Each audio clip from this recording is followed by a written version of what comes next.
El Niño కారణంగా దేశవ్యాప్తంగా వర్షాభావ పరిస్థితులు నెలకొన్నాయి. దీంతో రైతాంగం తీవ్ర నిరాశలోకి వెళ్లిపోయింది. దీంతో దేశవ్యాప్తంగా సమృద్ధిగా వర్షాలు కురిసి రైతులు ప్రజలు సుభిక్షంగా ఉండాలని ప్రార్థిస్తూ తెలంగాణలోని ప్రముఖ దేవాలయం చిలుకూరు బాలాజీ ఆలయం ఆధ్వర్యంలో వరుణ జపం నిర్వహించారు.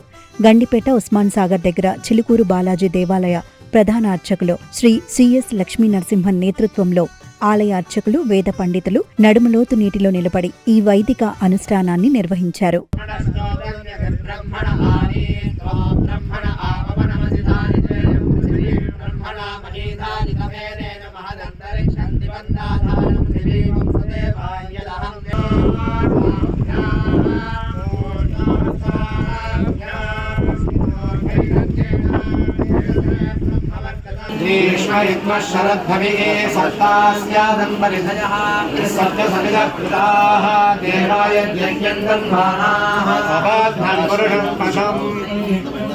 వేదభవనంకు చెందిన డాక్టర్ వి శ్రీరామ గణపాటి నాయకత్వంలో ఋత్వికులు తైత్తీరియ సంహితలోని వరుణ జప మంత్రాలను సంప్రదాయబద్ధంగా 108 సార్లు పారాయణం చేశారు. శ్రీ చిలుకూరు బాలాజీ అనుగ్రహంతో వరుణదేవుడు ఇంద్రదేవుడు ప్రసన్నులై సమృద్ధిగా వర్షాలు కురిపించాలని ప్రార్థించారు.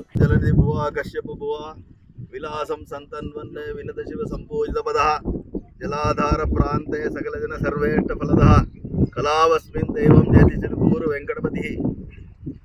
ఇప్పుడు ఈరోజు వరుణ జపం చేయడం జరిగింది. ఈ వరుణ జపం ఎట్లా అంటే, స్వామివారు గరుత్మంతులు అక్కడ ఉన్నారు.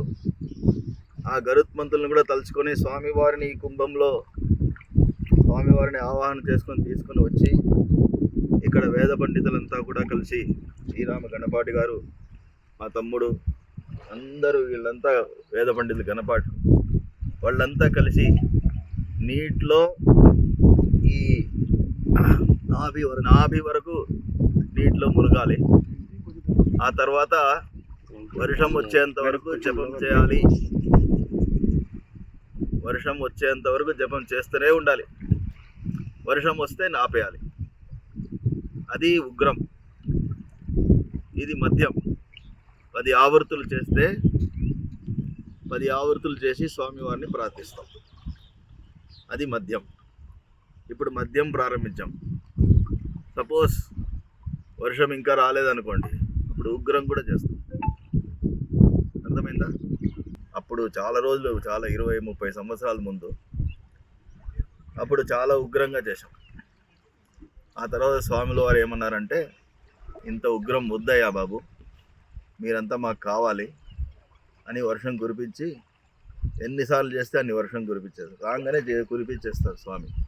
ఇవాళ కూడా కురిపించేస్తారు. మీరు చూడండి, ఈరోజే వర్షం నిన్న వర్షం చెయ్యాలి, వరుణ జపం చేయాలి అని మేము నిన్న తలుచుకున్నాం. నిన్న రాత్రికే వర్షం కురిపించేసాం. మాకు చాలా ఒక టీం అంటాం మేమంతా. ఎందుకంటే ఇప్పుడు స్వామివారి వైభవాన్ని అన్నగారు వివరించారు. ఈ వరుణ జపంలో ఏం ప్రార్థిస్తున్నారు మీరు? ఏం ప్రార్థిస్తున్నాం? చెరువులు నిండాలి, నదులు ప్రవహించాలి, వ్యవసాయం సుభిక్షంగా ఉండాలి. మానవ జాతే కాదు, ప్రతి జీవరాశి కూడా వర్షం మీద ఆధారపడి ఉంది. వారందరికీ కూడా మంచి జరగాలని మీరు ఆఖరిలో చూశారు కదా. పృథివీ శాంతి, వనస్పతి శాంతి, శాంతి మంత్రంతో పూర్తి చేశాం.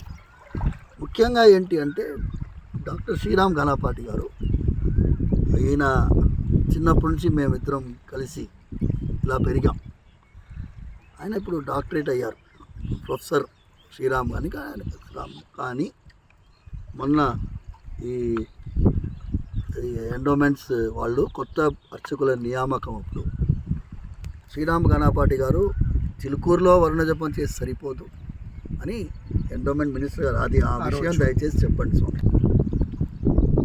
విష్ణువే జల రూపంలో మనకి ఇక్కడ సాక్షాత్కరించారు. అయితే 2019వ సంవత్సరం ఆఖరిగా మేము చేసిన వరుణ జపం. తర్వాత భగవంతుడు అలాంటి పరిస్థితి ఇంతవరకు రాలేదు. ఈ ఏడాది ఇప్పటికే ఎల్ నీనోవో ఏదో ఒక దయ్యమో, అది దయ్యమో భూతమో తెలియదు మాకు, అది భయపెట్టిస్తున్నారు. వ్యవసాయం చేసేవాళ్ళు ఇప్పటికే పంటల మీద ఆశలు వదులుకునే పరిస్థితికి వచ్చారు.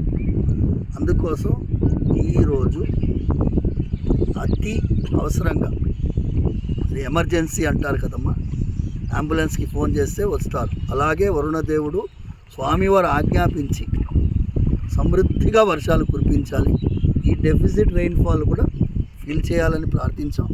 ఇది తెలంగాణకే కాదు, ఆంధ్ర కాదు, ఈ దేశమంతా సుభిక్షంగా ఉండాలి.